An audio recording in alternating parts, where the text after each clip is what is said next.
Welcome back to part 3 of the Fire Emblem Awakening Definitive Guide series in 2025. Today, we're focusing on the Gen 1 units, with the exception of the Robins and Spotpass characters. The purpose of this guide is for newcomers at the game to get the most out of their experience. The casuals who are trying to push past their comfort zone and see what difficulties lie beyond normal or even hard mode while still having their personal touches to their experience. This is not a guide for maximized Lunatic Plus runs using hyper-focus optimization, for example, seeking only perfect pairings for the most broken children possible. You would not be here of all places if you were looking for guidance on that. Anyway, I won't be focusing too much on the details for skills and classes specifically, as the last part already covered that. So, if you haven't seen it, do feel free to watch that video first and then come back. I should note that I will be making an addendum to some parts of that video, as details I failed to cover or didn't know have come to my attention since then. I will touch on some as we go along here, but another short video will be made to focus on that. Again, this video will assume you've watched the last one and have a solid idea on how the skills and classes handle. Another thing I need to mention is that this is assuming you have either or both Limit Breaker and All Stats Plus 2. Since this guide is assuming people are willing to grind for any of the skills they want, I don't want to repeat myself with saying Limit Breaker is a core skill. It absolutely is if you want to make the strongest team you can, or to even handle certain DLC maps like Apotheosis, Future Past, or Lunatic in general. With all stats, I will say some characters may not need it due to other skills possibly being better, but I will mention that specifically if that is the case. With that said, we can begin properly. And who better to begin with than the main guy himself? Chrom is our main lord of the game and thus will always be available on every chapter. His personal skills, Dual Strike Plus and Ether, immediately come to mind as excellent core skills, allowing him or his para-partner to frequently follow up with attacks, up to 90% of the time. As for his other skills, that depends on who his wife is as well as how you intend to use him. Rightful King can make Ether trigger more by 10%, but that may or may not be worth it when you consider other skills like Aggressor, which gives you a flat plus 10 in attack during player phase. As an aside, Aggressor kicks in even if the skill's owner is in the backline, so it's even better than I first explained. Aegis can help Chrom take hits from distant attackers a little easier if it triggers, but this is only worth equipping if Chrom is intended to frontline most of the time. Dual Guard Plus is the last optional skill, which I only say is because some of his spouses can learn the skill on their own, so you could have them learn it instead since it doesn't stack. Otherwise, it's worth having him equipped since it increases the odds of just blocking an attack outright. For final class options, he has his personal class in the Great Lord, giving him access to ranged javelins, but so does the Paladin class, which offers him a mount and 8 movement. I usually lean towards the latter due to its better allocation of stats, but feel free to check them out for yourself. I'll have a link below that shows you the final stat lines for each character in different classes. Next is his sister Lissa, and we already have our first Gale Force candidate. Unfortunately, it'll take her some time before she gets it. Regardless, it's absolutely a skill you want to have, especially to pass along to her son. Since she's more magically inclined, perhaps you'll want Tome Fair to make her magic attacks hit harder, but also can even boost her healing and range with rescue or physics staves a bit more with it. Dual Support Plus can round it out and allow even more bonuses to be granted to herself and her para-partner while in combat. Her optional skill, Lance Fair, might work if you want her to be a Falcon Knight, a very mobile healer at the cost of using lances over tomes. Renewal from the War Cleric can offer more survivability at the start of every turn. For final classes I would recommend are the Falcon Knight if you want that mobility and focus on her support capabilities, Dark Flyer if you wish to be a mobile yet aggressive attacker, or a Sage if you want the highest magic stat possible for both offensive and supportive reasons. I personally recommend the latter of the bunch. Frederick rounds out the original 3 you start out with, and he is our Jagan of the game, so he immediately comes out swinging right out the gate. Luna arrives at level 5, shredding bulky targets for Frederick, and at level 15 he'll have his other core skill, Dual Guard Plus. For flex options, Deliverer adds +2 movement when paired up, and why wouldn't you pair him up with anyone? Aegis or Pavis can have incoming damage, but considering he has no natural sustainability, Dual Guard is far better to outright nullify an attack. As for the Lance and Swordbreaker skills, all weapons lose to Frederick. For final classes, circling back to the Great Knight can work for specific pairs, but Paladin often wins out in my book due to the more balanced stat line. Wyvern Lord is also great, as it's just a great class in general. This man will carry you in the early game chapters, so do use him well. Here we have one half of the Christmas Knights, Sully. She is bold and brash, and while she escapes the trash, it's hard to make her stand out and compete, especially when she's a near copy of Frederick. As such, getting her Luna and Dual Guard Plus are essential to her kit. Deliverer returns again to offer 2 movement, getting Sully up to 9 or 10 movement depending on her final class. The breaker skills are still on the table, but hey, she can get Astra if you want that. Final classes are literally the same as Frederick too, but I say just go Paladin or Wyvern Lord. I know, it sounds like I'm parroting what I said in Frederick's part of the video, but hey, she does want to be just like him. Unfortunately for her, it's hard to replicate a top tier Jagan, especially on Hard or Lunatic. We still love Sully in this house. The second half of the Christmas duo is Stahl. While Sully was more balanced in terms of stat spread, Stahl tends to focus on raw power and defense out the gate. So it might be harder to work with him on higher difficulties, and it doesn't get much better. Much as I love the guy, I gotta admit, it's hard to make him work. His core skills include Dual Guard Plus and Luna, much like Frederick. And I must especially suggest you guys make use of all stats plus 2 for him. He needs all the stats he can get. Optional skills include Aegis if you want to have him better tank ranged attacks, Aggressor to help his partner if she's a pure player phase unit, or even Bowbreaker. This helps if he's paired up with someone who uses a flying mount like say Sully as a Wyvern Lord, Cordelia, or my personal favorite for him, Cherche. I will give a mention to Res plus 10 since his Res stat is absolutely garbage, but you probably won't bother. As for final classes, I really only recommend the Paladin. Great Knight can work if you want to double down on his defense to pass on to his partner, but I prefer Paladin, especially if he needs to come out to tank hits once in a while. Alright, here's a unit I don't often use, but he has some fun skills to play with. Virion, the stuck-up noble who's got about as much authority as a disgraced lion, doesn't have any real direct skills that give his attacks more of a kick, but he does pack some nice passives. Deliverer can make him more mobile, especially if you use a mount for him, and this is crazy, he learns almost every single breaker skill. He has sword, lance, and bowbreaker, 3 out of 5. It's surprising, I know, and I say go for whatever helps his partner the most. So if he's paired up with someone who uses a wyvern, for example, bow or swordbreaker would be best. It's really up to you. And his other skills can help his partner or himself. Aggressor is great if his partner is a player phase unit, and Bowfair packs more punch since he's more suited for physical attacks. If you really want him to use magic, there is Tome Fair, I suppose.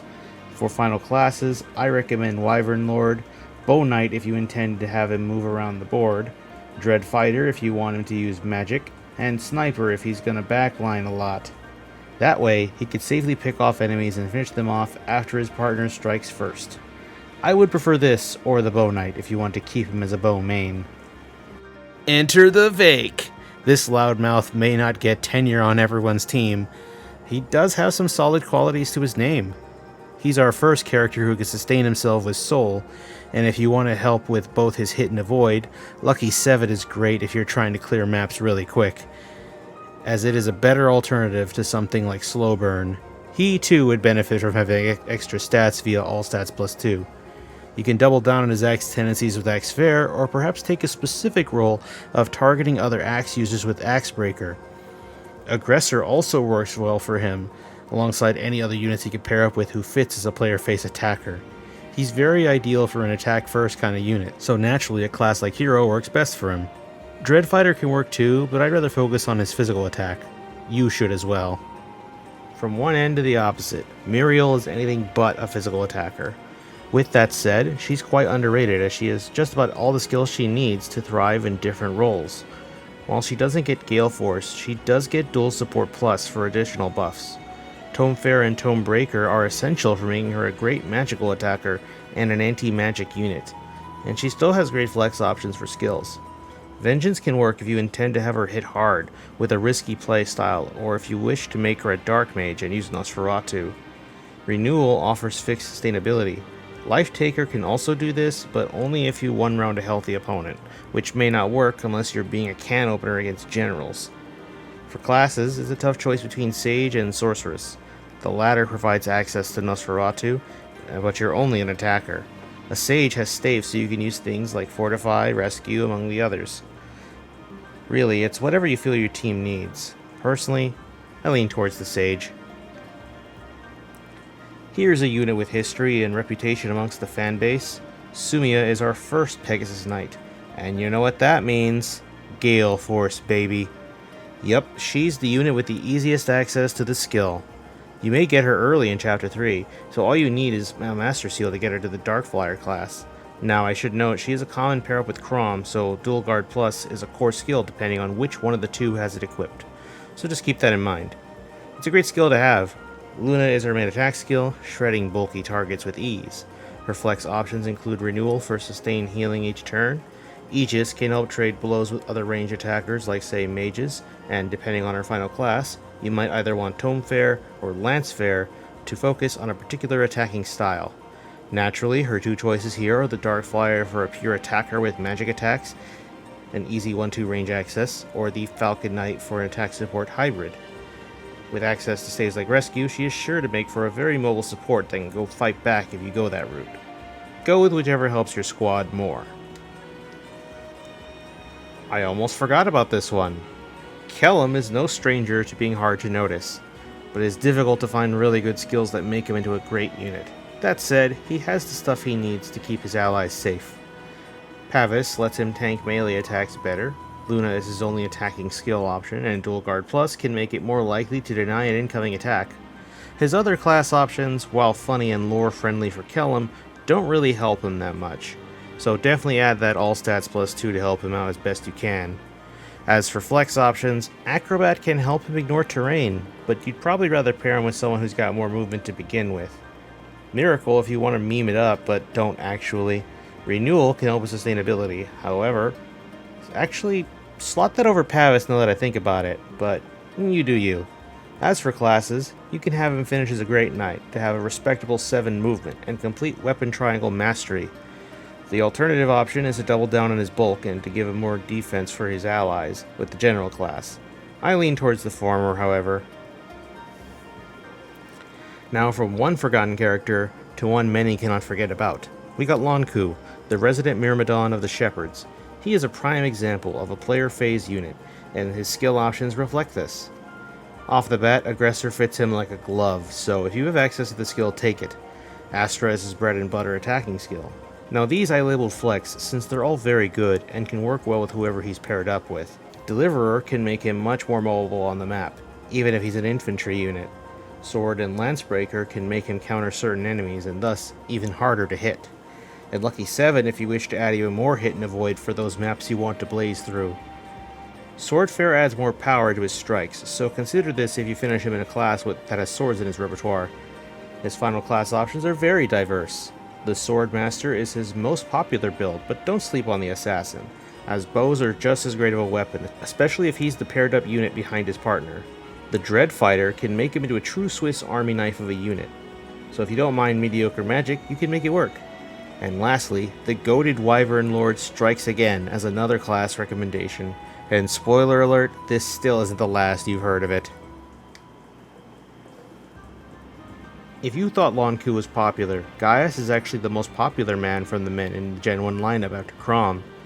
He's very similar to Lon'qu, but he has some distinct features. While he too has access to skills like Swordfair and Astra, I would put Vantage as a flex option for him. He will want Aggressor as well, like Lon'qu, since Gaius is also a pretty squishy unit.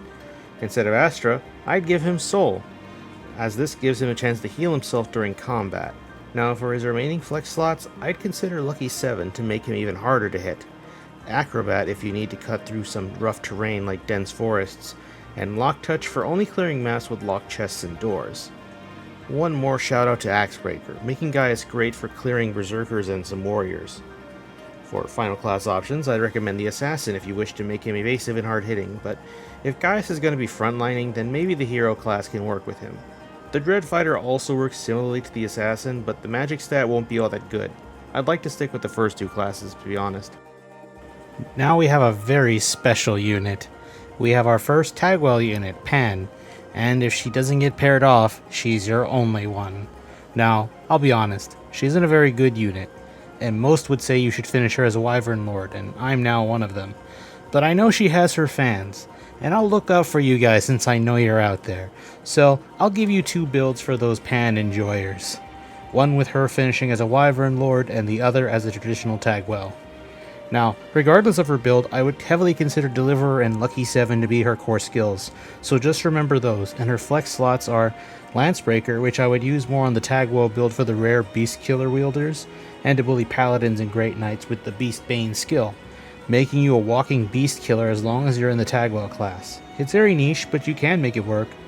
Swordbreaker is also a good option to consider to deal with any who are harder to hit. And lastly, movement +1 might also be good for the Tagwell class, so you'll have 7 total movement, and Deliverer will bump you up to 9.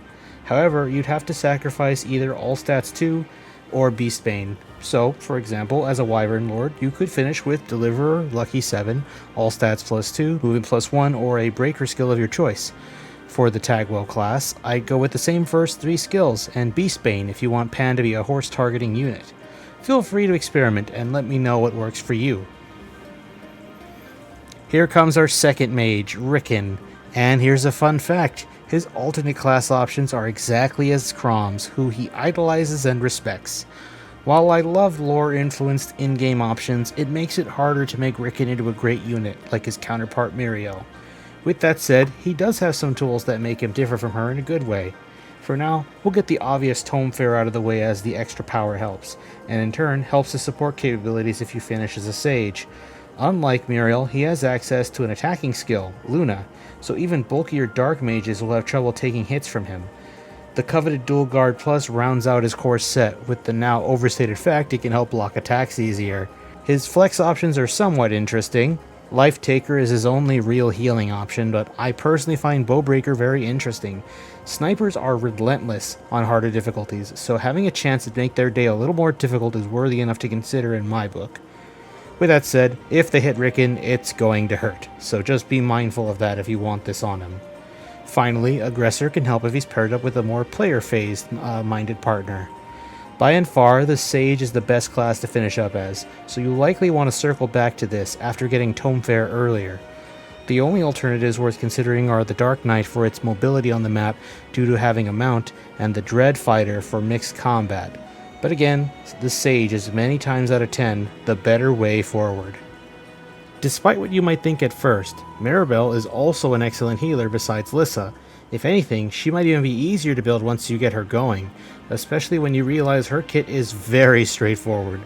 This might be the only unit where I have no flex options besides All Stats +2. So what are they, you might ask? Dual Support Plus, since you'll get it pretty quickly, Gale Force for obvious reasons, Renewal for sustainability purposes, and finally, Tome Fair. That's it. That's all you need for her. If anything, it's more difficult deciding which class to finish her off as. Sure, the Dark Flyer would make her to a great mixed attacker, but you would sacrifice her great support potential. Going back to the Valkyrie is valid as well, but your base stats are not as optimal as a result, and you're just squishy. The Sage has optimal stats but only 6 movement. Of course, having better stats means like Fortify and Rescue work even better, and when you stack the +5 from Tome Fair, it's even better than that. Those extra stats can make all the difference too, but I would personally lean towards either of the two latter classes as I feel being a support is what Maribelle does best. It's just good to know she can hold her own if she does have to fight something. Alright, here we have one of my personal favorites that I pair up my Robin with. Cordelia is another one of those ideal player phase units. That, and I just really like her design. Anyway, since she's a Pegasus Knight, Gale Force is her first and most important skill to acquire. And here's a first for us. She has access to the Mercenary class. Now, other units we've covered so far can become heroes, but that's due to the Fighter being their base class. Mercenaries are better since they have access to one of the best skills in the game. Arms Thrift prevents a weapon from degrading based on your luck stat times 2. Now, if you hit 50 luck, it'll never break. Pegasus Knights usually have high luck, so you can see where this is going. If you forge an amazing weapon for her, you will absolutely get your money's worth. And lastly, Soul gives her sustainability to outlast enemies in fights. Now, as for her final slot, your flex options are aplenty. You can use Vengeance for some risky builds, but I never bother. However, you can get Tomebreaker to be an even bigger bully to mages. Bowbreaker can help her dodge her one consistent counter in arrows and strike back with precision. As for her final class options, Sorceress could be a fun build, but she is much better in the skies. So with that in mind, Falcon Knight can make for a great support and attack hybrid. In which case, you can also consider Lancefare as a flex for hitting harder. The other option is of course Darkfire. It's one I typically finish her as for the sake of having different types of attacks. Gregor is on job. I love this guy, and he's a simple unit to use. Now he too is a mercenary, so Soul and Arms Thrift are immediate core options. He has a good amount of flexible options to choose from. Bow and Axe Breaker can make him another bully against snipers or axe users, and Aggressor can work if you intend to pair him with a player phase partner. But All Stats plus 2 is a likely pick you're going to give him as the last spot, as he stands to gain more from having more raw stats compared to certain skills. Again, it depends on the situation. Now for class options, going back to a hero is where I believe he fits best. The only alternate I could think of is Dreadfighter, but the magic stat isn't that good, so just stick to the hero class. Next is our first Manakete, Nowi, and unlike other Manaketes, you can always buy another Dragonstone for her, so she can always be threatening to the enemy, unlike in the old games with other Manaketes. However, she's going to want some skills to help her out, and unlike Panne, it's easy to recommend her Manakete class. The stat buffs she gains from transforming are immensely valuable. Now, the first core skill I'd recommend is Deliverer, since she'll have 8 movement as a Manakete when someone is paired up with her. That's still good movement even if it's not as great as others who are mounted that use this skill. Swordbreaker in case you run into any Worm Slayers, and Worm's Bane once you return to the Manakete class, as it gives Nowi access to the same niche as Chrom, as one who can easily take on other Wyvern Lords. And unlike Chrom, she doesn't have to worry about a Swordbreaker from stopping her from hitting her targets. As for flex options, you have Lancebreaker. Life Taker is her only real chance of sustaining herself, and Quick Burn for those maps you intend to breeze through and can get the most out of it with the extra hit and avoid. Just remember, each turn it gets worse and worse. Again, her main class is perfectly fine and what I recommend most for her, but you can technically get valid usage from her as a Wyvern Lord. Alright, this one technically isn't in the main story, and I almost forgot to put him here, but he can romance the rest of the women in the game just fine, and he's very popular with newcomers, so let's put him here too. Donnel is a unit that you need to invest a lot of time and resources to make him work, but he'll start to snowball and do well for himself. The problem is that on Lunatic, it's really hard to make him work. You need easy EXP to funnel to him, second seals, and protect him from other strong enemies until he can stand on his own or weaken them for him to kill easily. He has access to the unique skill Aptitude, which adds a flat 20% to all his growth rates, meaning he'll snowball quickly. So once he gets going, his stats will keep him a viable option, but he's very straightforward like Gregor for example. Arms Thrift and Soul will be his bread and butter, and learning Aggressor can help fit his player phase centric style of fighting. As for his flex spots, you have either Axe or Bowbreaker. All Stats plus 2 can also help him with snowballing earlier, and just having extra oomph overall. As for classes, being a hero is far better for him, although he too can consider being a Dread Fighter. Anyway, this isn't going to be the last we're hearing of him by the way. We're going to bring up his name for the next part. You'll see why when we get there. Our next unit is our second pre-promote of the game, Libra. This helps with getting some of his needed skills, as he quickly gets access to Renewal for that self-sustaining. His other core skills can be found in the Sorcerer class, with them being both Vengeance and Tomebreaker. His flex options include Tomefair if you intend to finish him as a Sage, or Aggressor if you need to pair him with a player phase partner. Now, I said Sage is a possible final class, and to be honest, it might be the best one for him, since he already is a more support-oriented unit with good magic. Sure, War Monk can use his physical might, and while he does get access to the bolt axe for some magic damage, I say if you're gonna do that, then you may as well not care about support abilities and go full offense with the Dread Fighter. With that said, I do prefer Sage on him. Very few characters can pull off being mixed attackers. Some, like Vaike or Miriel, are better off focusing on one core offensive stat due to their growth and general stat capping points. Most of the better mixed attackers are unfortunately Gen 2 units anyway, or Robin, so tough luck on Libra on that front. Alright, now here's a character you totally haven't seen before. Tharja, the most popular Gen 1 girl in the game, bar none. You know why people like her. I know why people like her. And fortunately for her fans, she's actually got a really decent foundation. With access to the Dark Mage class, she can exploit the Nosferatu Vengeance combo. Tomebreaker also gives her the role of being an anti-magic unit. Sages will struggle hitting her. Now, these are optional because I think they're all dependent on who you choose for her partner, so feel free to experiment and adapt. Pavis can help her tank melee damage a little bit better, but this is only if you have her attacking up front more often. Bowbreaker can have her focus on the other common range attackers and snipers. Dual Guard Plus comes from her general class, and it's the only good thing that's worth it from that class, to be honest. And finally, I would also recommend considering All Stats Plus 2 if you are fine with one less supportive skill, just for that extra oomph in hitting power. Oh, and this goes without saying, the Sorceress is the only way to go. You're just building everything up just to circle back to her original promotion. This unit might fool you, but trust me, having a dancer can be well worth it in a lot of situations. Despite Olivia's personality, she's a great dancer, and you can build her for not only to defend herself better, but also maybe to get a kill or two. Olivia is another Pegasus Knight user, so I will automatically recommend Gale Force, especially to pass on to Inigo.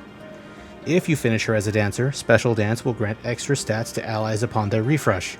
This can be very helpful with an ally who is deadlocked against another enemy or boss unit. And as for her other skills, Swordfare is good if you want her to hit harder while as a dancer. Astra is her only offensive skill, and Vantage can give her somewhat of a fighting chance, especially if Astra triggers alongside it. All Stats Plus 2 is worth considering too if you prefer those raw stats over a certain skill. Now, you can finish her off as an offensive unit like a Falcon Knight or Darkflyer, but she's your only dancer in the game, and she's good at it, so I personally recommend you finish her as that. Cherche. She's one of your last main shepherds, but man, she's so fun to use. Wyvern Lords are great, obviously, and we're just going to circle back to it with her. While she doesn't have access to Gale Force, you can get her the other gender lock skill, Dual Support Plus, to give to Jerome. Deliverer is a no-brainer, and Renewal is her only form of consistent sustaining for herself. Swordbreaker and Lancebreaker can fit whatever situation you're in. She's very straightforward, and while she doesn't have any offensive skills like Luna, her great stats and greater starting class can give you quite the impression. Do not sleep on her. I assure you she can work, especially with the right partners and the right build.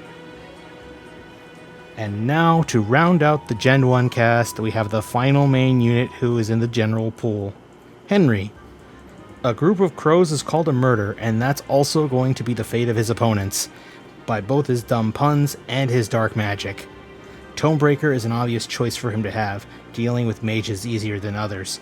Vengeance also works well with the Nosferatu Tome for a constant state of doing more with less HP.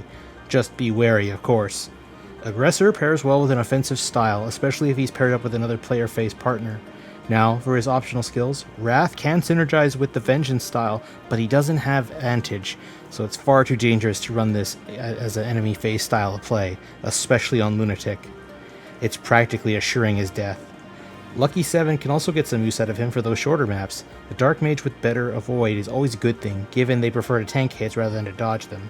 Now, you can run him as a Dread Fighter. His stats are competent enough, but I really recommend focusing on the Sorcerer class. You guys already know why at this point. It's just that good. And with that, every Gen 1 Shepherd has been covered. Well, except for a few. Now, I promised to do the child units yet, but upon reflection, I believe going over the Spotpass characters and the Robins is the right move. So next time instead, I will have a hopefully shorter video on the Spotpass characters, the more limited optional ones like Anna and of course both male and female Robin, because as I'm certain you've realized by now, the genders do matter in how you can and cannot build them, skilled and class-wise. I'd like to thank Kuroi Subasha Tenshi for assistance with the skills and recommended classes for each of these characters. I mentioned them in my announcement or my state of the channel video before, so hopefully you're all familiar with that person. Go check them out. I hope you enjoyed the video. We're not done yet. If you're interested in more videos, please consider subscribing, as I have other parts in the works, as well as other videos outside of Fire Emblem being made. Be it reviews or retrospectives, I got good things in the pipeline and hope you're interested in seeing them. Also, again, another shout out to KTT for helping me with this.